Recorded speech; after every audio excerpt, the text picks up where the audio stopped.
자, 외부 인사의 교정 참여를 봅니다. 자, 먼저 1번 교정자문위원회. 자, 형집행법 129조인데요. 자, 1항을 끝에 보시면 개정이 됐죠. 19년도 4월 달에 개정이 됐고 2항도 개정이 됐습니다. 그 개정된 부분을 잘 봐두시면 됩니다. 자, 수용자의 관리, 교정, 교화 등 사무에 관한 이 지방교정청장의 자문에 응하기 위해서 지방교정청에 교정자문위원회를 둔다고 되어 있었는데, 예전에는요 이 교정자문위원회가 교정시설에 두었었어요. 근데 그것이 지금 개정되었습니다. 어디에 둔다? 지방청에다가 둔다. 청에다 둔다. 그걸 조심하셔야 돼요. 그래서 밑에 기출문제 나와 있듯이 교정시설에 둔다고 하면 틀리고, 청장의 자문에 응하기 위해서 하는 것이지 소장의 자문에 응하기 위해서 하는 것이 아니에요. 그리고 교정자문위원회를 두는 것이지 교정위원을 두는 것이 아니에요. 자, 그 다음, 자, 위원수가 10명 이상 15명 이하 밑줄을 위원으로 성별을 고려해서 구성을 하고, 위원장은 호선합니다. 위원 중에서 호선을 한다. 그리고 위원은 지방교정청장의 추천을 받아서 장관이 위촉합니다. 장관이 위촉한다. 이것도 예전에는 소장이었었는데 소장의 추천을 받았었는데, 지금 소장이 아니라 한 등급 격상시켜서 청장의 추천을 받아 장관이 위촉한다. 그러니까 교정자문위원회가 예전에는 교정시설에 두었기 때문에 지금은 청에 두잖아요. 한 단급 격상되었다고 보시면 될 것 같아요. 그래서 이 부분이죠. 지방교정청이라는 거 받으시고요. 그 다음 지방교정청장, 그 다음 밑에 지방교정청장의 추천 조심하시면 될 것 같아요. 이 부분이 바뀌었습니다. 자, 밑에 기출문제도 소장이 위촉한다고 하면 틀려요. 장관이 위촉합니다. 장관이. 자, 밑에 구성을 보게 되면, 자, 여성인데요. 여성은 4명, 4명 이상이다. 동그라미. 여성이다. 4명 이상입니다. 2명도 아니고 3명도 아니에요. 4명이에요. 4명. 그 다음 밑에도 전부 다 소장에서 청장으로 다 바뀌었어요. 사망도 청장으로 바뀌었다. 자, 이 부분은 이제 교재에 대대로 되어 있는데, 여러분 교재를 보면 그 프린트물이 한 장이 끼워져 있죠. 정오표가. 근데 인쇄소에서 인쇄를 잘못해서 이 부분을 넣지 않았어요. 무슨 얘기냐 하면, 2번 기능 나와 있죠. 거기서 시행규칙에서 4번 지방청장이 자문하는 사항에 대한 응답 및 조언이다. 이게 청장이에요.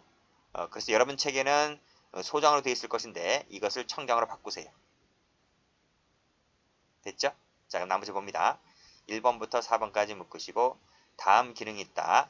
교정시설 운영에 관한 자문, 그 다음에 수용자의 급양, 의료, 교육 등 처우에 대한 자문, 그 다음 노인이나 장애인 수용자의 보호나 성차별 성폭력 예방 정책에 대한 자문, 기타 청장이 자문하는 거, 이런 기능을 한다. 자, 임기는 2년이죠. 2년 동그라미 치시고, 한 차례 연임이 아니라 그냥 연임할 수 있답니다. 연임할 한 차례만 들어가면 틀리고. 그 다음 이 2항도 바꾸셔야 돼요. 소장이 아니라 지방청장이다. 자, 위원장의 직무네요. 1항 받으시고 2항 받으시고, 직무 수행할 수 없을 때는 부위원장이 하고, 부위원장도 직무를 수행할 수 없을 때는 미리 지명한 위원이 그 직무를 대행합니다. 자, 회의 가볼게요. 자, 이 부분도 바뀌었어요. 이 부분도 1항이 바뀌었다. 1항이 어떻게 되어 있어요? 소장이 아니로 청장으로 바꾸셔야 돼요. 지방청장. 그 다음에 위원 과반수 1번 동그라미 2번. 그래서 위원 과반수 요청이 있거나 청장이 필요하다고 인정될 때에 개최한다. 개최한다. 2항은 쉽죠? 2분의 1 곱하기 2분의 1이다. 그리고 이것은 비공개입니다. 비공개가 원칙이다. 끊고, 위원회 의결이 있을 때에는 공개도 가능한데 비공개가 원칙이다. 자, 준수사항 보시고요. 기타 규정 보시게 되면 또 바뀌었어요. 여기 청장의 건의를 받아서 해당 위원을 해촉할 수가 있다. 누가 장관이. 근데 청장이에요, 청장. 이 부분이 소장으로 돼 있을 텐데 전부 다 청장으로 바꾸시면 돼요.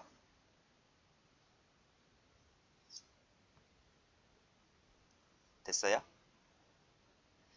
이게 왜 그 인쇄가 좀 그렇게 되어 있었냐면 제가 인쇄소에다가 파일을 넘기고 나서 보니까 바로 이것이 바뀐 거예요. 그래서 인쇄를 스톱시키고 이 파일을 보냈었는데 그 인쇄소에서 이 부분을 그 파일을 전부 다 교체를 해야 되는데요. 바뀐 부분을 교체를 해야 되는데 어떤 건 교체를 하고 어떤 건 교체를 하지 않았었어요. 그래서 이 부분이 이 종전거대로 인쇄가 되었습니다. 그래서 그 글자만 좀 바꾸시면 될 것 같아요. 자, 그 다음 교정위원을 볼게요. 자, 수용자의 교육, 교화, 의료, 그 밖의 처우를 후원하기 위하여 교정시설에 교정위원을 둘 수가 있다. 이건 시설입니다. 시설에 둘 수가 있다. 그 다음 위원은 명예직이며 법무부 장관이 위촉한다. 소장이 추천을 받아서 장관이 위촉을 한다. 그 다음 나머지 됐고요. 자, 기부금품의 접수 나와 있고 읽어보시고요. 그 다음에 접수 나와 있지. 2항을 보시게 되면 용도를 지정하여 금품을 기부했을 때는 그 용도에 맞게끔 사용해야 된다. 그쵸? 끊고. 근데 그 지정 용도에 사용하기 어려운 특별한 사유가 있을 때에는 그 동의를 받아서 다른 용도로도 사용이 가능합니다. 자세한 것은 장관이 정한다는 거죠. 자, 됐습니다. 그 다음, 자, 민영교도소를 가볼게요. 자, 민영교도소 의의 됐고, 자, 출연하게 된 배경을 봅니다. 과밀 수용 때문에. 두 번째는 경비 증대 때문에. 그 다음 마지막에 양질의 교정 프로그램을 필요성 때문에. 이렇게 보시면 되겠네요. 자, 찬반론도 만만치 않아요. 자, 찬반론, 찬성론. 과다한 재정 부담을 경감시키기 위해서 양질의 서비스를 제공할 필요가 있다. 다양한 프로그램을 활용할 필요가 있다. 그 다음 국가 교정정책의 영역과 방법을 확대시켜준다. 생산성을 향상시킬 수 있고 사회에 적응하기에 유리하다는 장점이 있습니다. 그래서 찬성하는 거죠. 반면에 자, 이것은 국가의 고유 영역인데 민간에 위임하는 것은 국가 형벌권 포기와 다르지 않지 않느냐라는 것이고, 그 다음 민간인이 이거 제재 방법 등을 결정하게 되는 것은 사인에 의한 제재를 합법화시킨다는 결과를 초래하지 않느냐. 그 다음 민간기업은 보통 이윤 추구가 필연적인데 따라서 그렇다 보면 노동력 착취로 이어질 수밖에 없지 않느냐.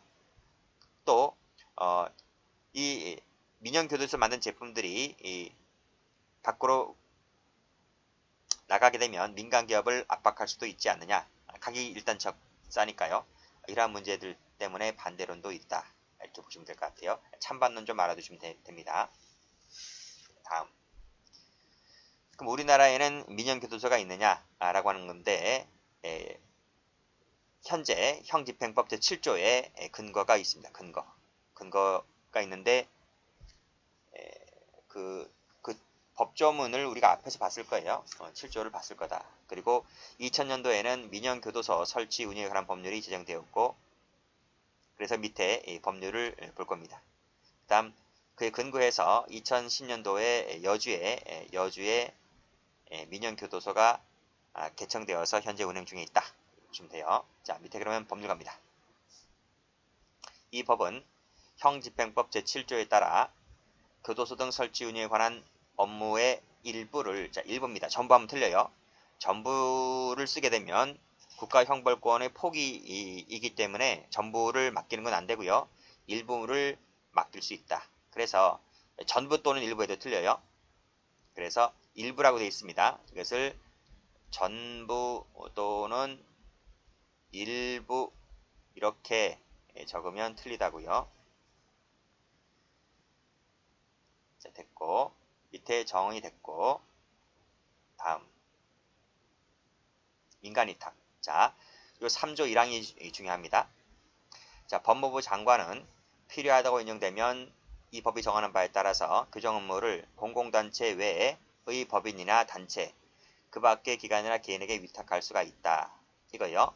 공공단체 외입니다. 그래서 밑에 기출문제 가보면 포함한다고 하면 틀려요. 그 다음 또 중요한 것이 포괄적으로 위탁하여 한 개나 여러 개의 교도소를 설치 운영할 때에는 그때는 법인에게만 위탁이 가능해요. 그 앞에 나와 있는 법인, 단체, 기관, 개인이라 그랬잖아요. 그 중에서 법인에게만 위탁이 가능하다는 거예요. 이런 것들도 시험에 나오고요. 밑에 기출문제를 갖고 정리를 하시기 바랍니다. 자, 위탁계약의 체결 나와 있네요. 자, 1항, 2항 받으시고 3항을 가보시게 되면 계약을 체결하기 전에 미리 기획재정부 장관과 협의하여야 한다. 돈 문제니까 돈과 연결되어 있다 보니까 기획재정부 장관이 나옵니다. 자, 4항 체크하시고요. 자, 그 기간을 갱신할 수 있다고 했어요. 자, 교도소에서 설치 비용을 부담할 때에는 어떻게 됩니까? 10년 이상 20년 이하다. 그리고 그 밖이라고 하는 건 뭐죠? 설치 비용을 부담하지 아니할 때를 말합니다. 그때는 1년 이상 5년 이하다. 이렇게 보시면 돼요. 그래서 이 두 가지를 묶으시고요. 그리고 갱신할 수 있다고 했습니다. 횟수 제한 없어요. 뭐 1차에 하나 이런 거 없어요. 몇 번이고 요건만 받으면 몇 번이고 갱신이 가능해요. 그리고 설치 비용 부담할 때 10년, 20년. 그 밖에는 1년, 5년. 숫자 받으시고. 자, 계약 위반 시 조치 봅니다. 조치 보면 1항 법무부 장관은 수탁자가 이 법에 따른 명령이나 처분을 위반하게 되면 6개월 이내의 기간을 정해서 전부나 일부의 정지를 명할 수 있다고 되어 있네요. 숫자 받으시고 다음 쭉 보시고요. 혼자 보세요. 쭉쭉 보시면 돼요. 그 다음에 2번 볼게요. 자, 3조 1항 단서에 따라서 교정 업무를 위탁받은 법인은 위탁계약을 이행하기 전에 법인의 목적 사업에 민영교도소 등의 설치 운영이 포함되도록 정관이 바뀌어야만 됩니다. 그리고 이러한 변경은 장관의 인가를 맡아야 됩니다. 자, 이제 임원이 중요하죠. 별표 쳐보시고. 자, 2항 대표자 및 감사와 전담하는 이사, 대표자, 감사, 이사는 장관의 승인을 받아서 취임합니다. 그리고 과반수는 대한민국 국민이어야 되고요. 5분의 1 이상은 교정 업무 종사자 한 경력이 5년 이상이어야 한다. 숫자 받으셔야 돼요. 5분의 1, 5년. 과반수는 대한민국 사람이어야 한다. 됐어요? 그 다음 자, 임기 남았네요. 3년 동그라미 치시고 연임 밑줄 그시고. 뭐 1차에 하나 이런 말 없죠? 자, 다음 쭉 보시고 자, 그 다음에 13조가 잘 나와요. 별표 쳐보시고. 대표자는 민영교도소장이 안 돼요. 대표자하고 민영교도소장이 금지다. 자, 그 다음 이사는 감사를 겸할 수가 없고 그 직원을 겸할 수가 없어요. 근데 민영교도소장은 제외한다고 돼 있지? 즉 이사는 민영교도소장은 제외한다를 겸할 수 없다. 즉 이사는 민영교도소장이 가능하다는 거예요. 이거 조심하시고. 그 다음에 감사는 대표자, 이사, 직원을 겸할 수가 없다. 이렇게 이 세 가지를 모두 다 알아두시면 됩니다. 재산 나왔네요. 자, 교정법인은 기본재산에 대해서 다음 각호의 행위를 하려면 1, 2, 3, 4를 하려면 장관의 허가를 맡아야만 됩니다. 이게 원칙이긴 한데 경미하다면 신고로 끝나면 됩니다. 즉 매도 증여 교환, 용도 변경, 담보 제공 이런 것들을 할 때 허가를 맡아서 한다. 다음 회계 구분 받으시고 뭐 나머지 다 받으시면 돼요. 그 다음에 밑에 17조 1, 2, 3을 할 때 합병, 분할 합병, 해산 등을 할 때는 장관의 인가를 맡으면 됩니다. 인가에는 조건을 붙일 수가 있고요.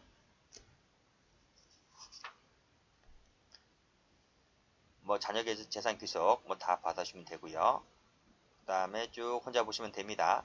쭉 뭐 볼 거 없고요. 그 다음 운영 경비 나왔죠? 역시 돈 문제는 사전에 기획재정부 장관과 협의해서 경비를 지급하고요. 그 다음 민영 교도소에 수용된 수용자는 교도소에 수용된 것으로 보죠. 보죠. 수용자에게는 뭐 그렇잖아요. 여기서 복역하나 저기서 복역하나 뭐 차이가 없죠. 그 다음 처우 나왔네요. 동등한 수준 그 이상의 서비스를 제공한다. 그쵸? 똑같으려면 왜 너희한테 맡깁니까? 그쵸? 우리가 하고 말지. 자, 교정법인은 민영교도소에 수용된 자에게 특별한 사유가 있다는 이유로 거절해서는 안 돼요. 수용을 거절 못합니다. 일단 끊고 다만 수용, 작업, 교화, 그 밖의 처우를 위해서 필요하다고 인정될 때는 이송 신청이 가능해요. 그 다음 자 임직원, 그 다음에 장, 직원은 수용자에게 특정 종교나 사상을 강요해서는 안 돼요. 여주교도소가 뭐 아가페라고 해서 뭐 기독교 재단이잖아요. 그쵸? 그러니까 뭐 우리는 불교 신자 안 받는다. 이렇게 하면 안 돼요. 그 다음 처우 나왔네요. 2항 수용자와 특정 종교를 신봉하지 아니한다는 이유로 역시 불리한 처우도 해서는 안 되고요. 자, 민영교도소 등에 의해서 생긴 수입은 국고 수입으로 한다. 그쵸? 이렇게 하면 틀리네요. 국고가 국고입니다. 국고. 그 다음에 27조 가볼게요. 자, 이것도 중요하기 때문에 별표를 쳐둘게요. 우리가 형집행법을 다 봤잖아요. 여기 나와 있는 형집행법 나와 있죠. 그 중에서 밑줄 긋은 거 봐. 외부시설, 의료시설 진료, 치료감호시설 이송, 외부교육기관 통합, 외부 통근 작업, 일반 기후, 보호장비 사용, 강제력 행사, 같이 따라서 밑줄 그으세요. 무기 사용, 재난시 조치, 징벌, 징벌의 종류, 징벌 부과, 그쵸? 이것 등을 하려면, 형집행법에 나와 있는 이것 등을 하려면, 밑에 법무부 장관이 민영교도소 등의 지도 감독을 위해서 파견한 이 파견 공무원이 있어요. 파견 공무원의 승인을 맡아서 한다. 이거 좀 봐두셔야 돼요. 물론 예외가 있긴 한데 예외보다는 파견 공무원의 승인을 맡아서 한다. 이것만 알아두시면 충분해요. 자, 결격 사유 봐두시고. 자, 다음 직원은 임용으로 임용될 수가 없다. 국민이 아닌 자는 직원의 결격 사유가 됩니다. 자, 임면 나왔네요. 자, 교정법인의 대표자가 직원을 임면하게 되는데 그 장이라든지 대통령령으로 정하는 직원 있죠. 이런 직원을 임명할 때는 그때는 이 장관의 승인을 받아야만 합니다.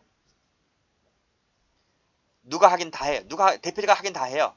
대표자가 하긴 다 하는데 소장이라든지 대통령령으로 정하는 직원을 임명할 때는 높은 사람들이죠. 그럴 때는 장관의 승인을 맡아서 임면하면 돼요. 기출문제가 보시면 청장이 아니고 본부장도 아닙니다. 그 다음에 나머지는 됐고 직원의 직무 나왔죠. 민영교도소 직원은 형집행법에 따른 교도관의 일을 대신 수행하죠. 자, 그 다음 31조도 체크하시고 자, 직원은 이 장관이 정하는 제복을 입어야 됩니다. 아직은 우리나라의 민영교도소 한 개이지만 뭐 2개, 3개 늘어날 수가 있잖아요. 그래서 통일성을 기하기 위해서 장관이 정하는 제복을 입는다. 자, 무기 나왔네요. 무기는 해당 교정법인의 부담으로 장관이 구입하여 배정을 합니다. 돈은 네가 되고 돈은 니네가 되라. 장관이 구입해서 배정해 주겠다 하는 거예요. 국가 부담하면 틀려요. 그 다음 나머지 됐고 자, 밑에 감독 나왔네요. 장관은 교정법인의 업무를 지도 감독하며 필요한 경우에 지시나 명령을 할 수가 있다. 끊고 그러나 교육이라든지 교화 같은 거에는 의견을 최대한 존중한다. 그랬습니다. 다음 보고검사. 자, 교도소장은 매월마다 분기마다 장관에게 이러한 것을 보고를 해야 되는데 1번부터 9번까지를 묶을게요. 이거 다 보고해야 돼요.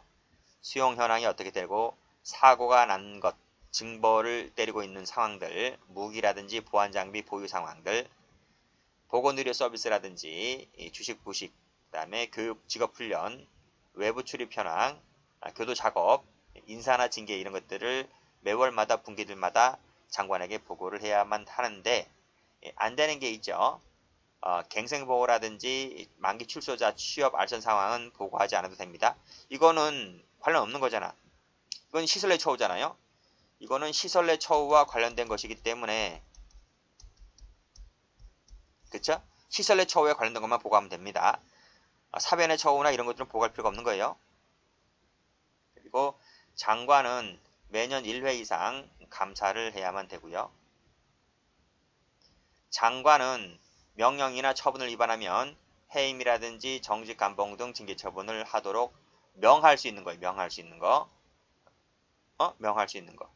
그러니까 해임이라든지 정직 감봉은 대표가 하는 거예요. 장관이 하는 게 아니라. 근데 너 왜 그거 안 하냐라고 이렇게 명할 수는 있는 거죠. 하도록. 그쵸?